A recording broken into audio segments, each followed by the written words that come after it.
Hey everybody, welcome back to the Fake College Football Podcast. I'm your host, Loco Pabs. Guess what? We're here to talk about both Week 6 and Week 7.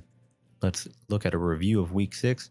We'll preview / maybe review a few of the games that have already been played so far in Week 7, since we are a few days into the game week. But a little bit sooner than we were last week, so I guess be happy about that. Sorry it didn't get out sooner.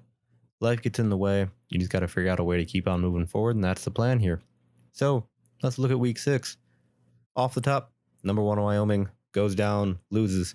Wyoming loses to Colorado State in the second biggest spread of the week. UCLA was the biggest. They were favored by 8 points. They won, but only by 8. Cowboys of Wyoming were favored by 7 points and lost to the Colorado State Rams. Down goes Wyoming. Number 1 goes down, one less undefeated team. So, very exciting to see that, but not the most exciting game of the week by far. We had 6 overtime games in Week 6, including a game that had 6 overtime periods. Number 22 Furman upset number 11 Idaho State. This was one of the game day games. Congrats to Duke, our game day picker, for picking this game as one of the featured games. This game went to 6 overtime periods. This game featured almost 200 plays run overall. That's just an absurd number of plays called. I think I probably see anywhere between 95 to 110 plays called in my games. And I try to play hurry sometimes with the idea that, okay, hey, if I get more plays in, I get more possessions and more chances to score, instead of just trying to chew the clock and making sure I score on the few possessions that I have. My offense, especially this year, has been very sporadic and up and down, so it's harder to score points consistently, so I'd like to have more chance to do so. Unfortunately, my defense has also been very bad, so that gives my opponent more chances to score too. But looking at this game, almost 200 plays run. This is 11 more plays than any other game in Season 11. Shout out to both Dartmouth and Wagner and Duke versus Virginia in Week 5. For having over 180 plays in just 4 quarters. Again, this had 6 overtime periods, so absurdly long from how many columns you need in the scoreboard, the absurdly long in the number of plays. Overall, Furman gets the win over Idaho State. A big upset for them, and they were able to move to 5-1 with that. Very exciting. Overall, 345 games have been completed through Week 6. The average number of plays per game is 128. This game had more than 50% more plays. Just absurd. Also, only one of the overtime periods of this game featured 0 scoring. 2 other ones only had field goals. Just a crazy game. So you had all the points scored in regulation, and then you have 6 more overtime periods, in which 3 of them had touchdowns scored, and 2 of those had touchdowns scored by both teams. 1 period featured no scoring, 2 other periods had field goals, and you had the 6th period being the deciding one. Amazing. Congrats to Furman and Idaho State for an amazing game. Hopefully they're able to continue that going forward. Furman did end up losing so far in Week 7, but we'll see what happens. Looking at the Week 6 games more holistically, we had 29 one-score games this week. Pretty crazy. That's well under half, 39%. So, does that mean we had a bunch of blowouts? Not necessarily, but 29 seems low, 39% seems kind of low. It'd be nice to maybe see a few closer games, but that'll vary week to week, and as I'll talk later, there's a little bit of a reason that maybe at least one more game wasn't a one-score game, but I think it actually ended up being a one-score game, the one I'm talking about, but we'll get to it, and it probably shouldn't be counted in games anyway. 9 ranked upsets this week, with the biggest point differential being number 12, Missouri, losing to Cincinnati by 14 points. 4 of those 9 losses, including Missouri's loss, were by at least 10 points. And 5 of them were also ELO upsets included. So neutral point spreads favored the team that lost. And the biggest of those, of course, being Wyoming losing to Colorado State when Cowboys were favored by 7 points. Speaking of spreads, as I mentioned, UCLA did have the biggest spread in their game. They were favored by 8 points against Arizona State. They won, but only by those 8 points. So it was really just a push. You'd get your money back, I think, if you placed a bet on that game. Overall, looking at ELO upsets, 30 of the games were ELO upsets. So we had more upsets per the point spread than we did for one-score games. 20 of these games had spreads of less than 3 points. Yes, they were upsets, but only just barely. But a win is a win is a win, and any kind of upset is an upset, especially in fake college football. There were just 2 pick'ems, or 0-point spreads, last week. Purdue squeaking out a win against Indiana State, as I mentioned in the previous episode. This frustrated Indiana State because that was their 4th consecutive loss. And Central Michigan faced Eastern Michigan and got a delay of game win. I believe they won maybe 24-0 or 24-6 or something. So not an exciting second win in the pick'em style games and the closest games predicted by ELO. But it is what it is. Overall, we are starting to see some more coaches accrue enough delay of game penalties that they are being fired. Please don't let that happen to you. NOLA will reach out to you as you continue to have delay of game penalties called against you. So keep that in mind and don't let that befall you. If you need a sub, please ask for one. Otherwise, work with your opponent to decide when would be a good time to play. Work with your commissioner for your conference if you think you are going to be facing issues. Reach out if you have questions about scheduling for the next few weeks. Moving on to week 7. We are in the second half of the season. Kind of feels like it's flown by, especially compared to season 10, where we did have a big delay as we were testing out the Discord bot, which was really kind of over most of kind of the holiday season, certainly over all of December. So getting through 6 weeks in a normal pace of games, which is doing it in 12 weeks or 3 months, feels really, really nice. And we're going to be able to continue to do that for at least 2 more game weeks before we hit kind of the busiest holiday portion that we'll see within this season. Knuckle down hopefully for week 7 and week 8 before we'll have a bit of a winter break.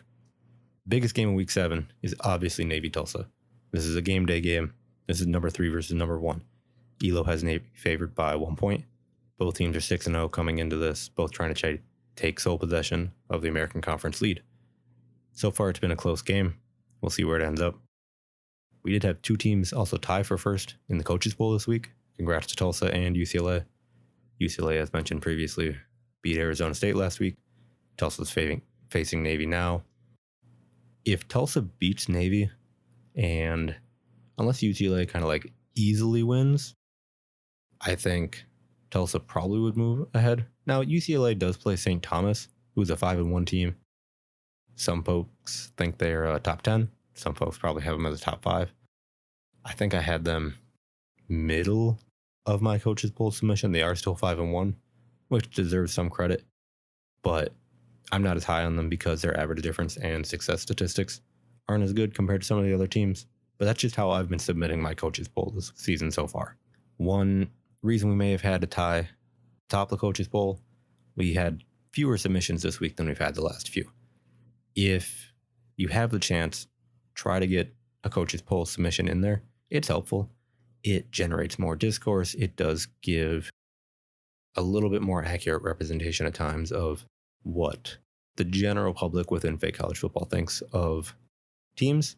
And you can largely try to rely on composite rankings if you want. You can do a combination of wins and MOV. You can spend a lot of time on it if you really want to, too. That's really awesome. If you can do that and then explain why you voted for who in what spots, that's great.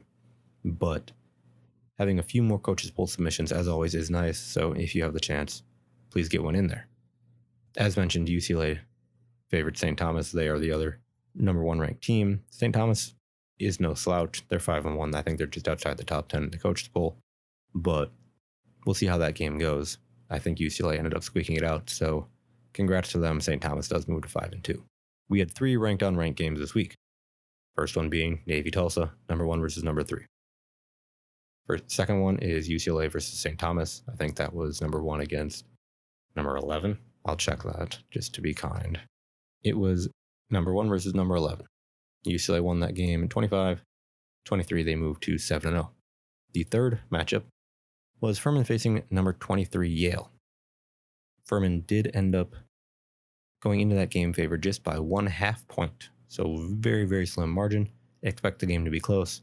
It was decided in overtime by Yale going for a 2-point conversion instead of just a point after touchdown to win it, as they had the second possession of an overtime period. And Yale upset the Furman Paladins, win by a single point, and taking the third and final ranked matchup of the week. Comparatively, you have 5 games that have a 0-point spread based on ELO. Boise State versus Colorado State. The Rams are fresh off their big upset of Wyoming. Can they keep that momentum going? Iowa and Maryland is a Big Ten battle of the heavyweights. Iowa is doing very, very well in the Big Ten West. Maryland is the former Big Ten Conference champion that represented them and the Big Ten in the playoffs. Kent State at Toledo, some always good action to have going around week to week. That is definitely a matchup to watch. SMU visits Drake in an exciting non-conference game, and Valparaiso versus Dayton. Can Valpo hold on to a top spot in the strong Missouri Valley Conference? Dayton trying to move above 500. Biggest spreads of the week do belong to both Duke, 8.5-point favorites versus NC State. Good luck to the Wolfpack. They're looking for their second win against a very good coach and team in Duke. I think I talked last week a little bit about winless teams. Illinois had already lost their game in week 6, moving themselves to 0-6. Texas State had a chance to beat Arkansas State and move to 1-5 instead of falling to 0-6. They could not hold on to the lead and ended up losing. This week they're facing 2-4 South Alabama. Illinois is also on the road, facing a 2-4 team facing the Nebraska Cornhuskers in a conference matchup, even a divisional matchup since we still use Big Ten, East, and West to decide the conference. So keep an eye on both of those. Can either of those teams get a win, and can we get down to 1 or even 0 winless teams? We'll move to even fewer undefeated teams because we have 2 facing each other, but we're going to have at least 2 moving forward. Briefly, before I move to bowl eligibility, which will be my final topic for this episode, I want to talk briefly about 0 and 750 differences and how many we should or shouldn't see in a game and how they may signal something, whether it's nefarious or just certainly not sporting within a game. So keep that in mind. Last week we had a game that had a lot of the same 2 numbers being called. They weren't necessarily 1 and 751 or 750 and 1500, or really even 462 and 1212. So either way, whatever happens is if you have the same 2 numbers being called and they are 0 and 750 difference, you're going to see weird fluctuations in the score. Put simply, this isn't in the spirit of the game. Please don't do it. This is not how to min-max a game or beat the system or whatever. And especially try to do it like under the radar. All the scoring plays make it to the Red Zone channel. So plenty of people will see it. You saw plenty of people commenting and say, hey, what is up with this game? Why are we seeing so many scores quickly? Why are the points so high? We all see that. And even if we're not calling it out right away as commissioners, we're going to call it out eventually and try to speak to you about it. The game doesn't go faster if you decide to do this either. It's like, oh, hey, I'm going to call the same number. Okay, and touchdown plays only take so long, and you don't really kill clock then. It's like, okay, in theory, you're going to get the ball back, maybe, but the score is just going to look worse and worse, and it's not going to certainly help your rankings. It's going to make it harder for the committee to really weigh the most recent games as they start putting stuff together for their first rankings. Are they going to put more weight or less weight on a game that's got an absurd score? And if they look into it at all, you see, oh, this was a game where there was a stretch of 15 plays where they called like the same 2 numbers, or even had like 2 stretches of 5 plays where they called the same 2 numbers. It doesn't look good for either coach. It's not going to be over sooner if you need the game to be over sooner because you're losing by a bunch and you just want to get on and move to the next week. It's not going to go faster that way. Getting average differences where, hey, maybe the team keeps moving the ball forward and they can get a first down on you and burn more clock, but not necessarily always scoring. That'll move the game faster. It'll be fewer plays, and they can chew the clock a lot more than if they're just getting kickoff return touchdowns or first play from scrimmage touchdowns for each drive. Those only take so much time and the clock's not running. So don't do it. Just don't think, oh, I want to be clever and keep calling 383 for some reason.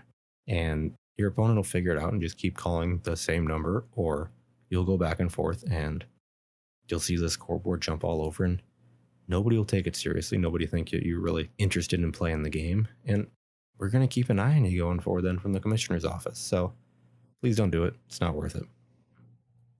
As I said, I want to talk about bowl eligibility. That means you got to have at least 6 wins to be bowl eligible. Everybody's going to talk about the playoffs, and to some extent they're right. It's the only championship you really get to win in the game. Yes, you have conference championships, but the prize at the end of the season is to try to fight to win a national championship by going through the playoffs. But we have a lot more postseason games than just the playoff games. Last season, we had over 40 bowl games. This is because we combined FBS and FCS, and we had more teams than normal. So I was like, okay, any team that's like 500 probably deserves a chance to play in a bowl game. So we needed like 40 games. We probably needed over 100 teams that were above 500 almost. This year, we probably don't need 40 games, but 30 seems reasonable. So combined with the playoffs, we probably need 80 plus bowl eligible teams, since some will go to the playoffs and the rest will do what they can. 6 weeks in, you're only looking at undefeated teams. We have 3. Congrats to the 3 undefeated teams on Tulsa, Navy, UCLA. Guess what? You're going to have a postseason game, even if you finish 7-5 and 6-6. You're going to get another game. That's awesome. Coming into the week, 17 teams were 5-1. They all play a non-5-1 team. So theoretically, we could increase the count by up to 17 teams, moving to 20 bowl eligible teams after 7 weeks. That's not going to happen. We've had some 5-1 teams lose already. St. Thomas against UCLA was one of them. That's why we still have an undefeated team. And still looking to add St. Thomas to the bowl eligible teams. Duke, USC, and Wyoming are all 5-1, all highly favored to win. So I'd expect at least 2 of those teams to probably win and clinch a bowl. So keep an eye on that. There are a few teams that have clinched 6-1 records. Congrats to them. That's awesome. That really, really helps the game. Really means you can have a chance to move forward and get at least a postseason game, even if the back half of your season doesn't go very well. So not as long of a podcast as I could probably do for this week, but had some other stuff come up. This is kind of what I was able to gather from summaries and other statistics I can pull. Didn't really want to bring in success rate and average difference again, because talking about that on a week-to-week basis can get a little frustrating and a little annoying. I'll talk about it more next time. This will be a good chance to discuss stuff.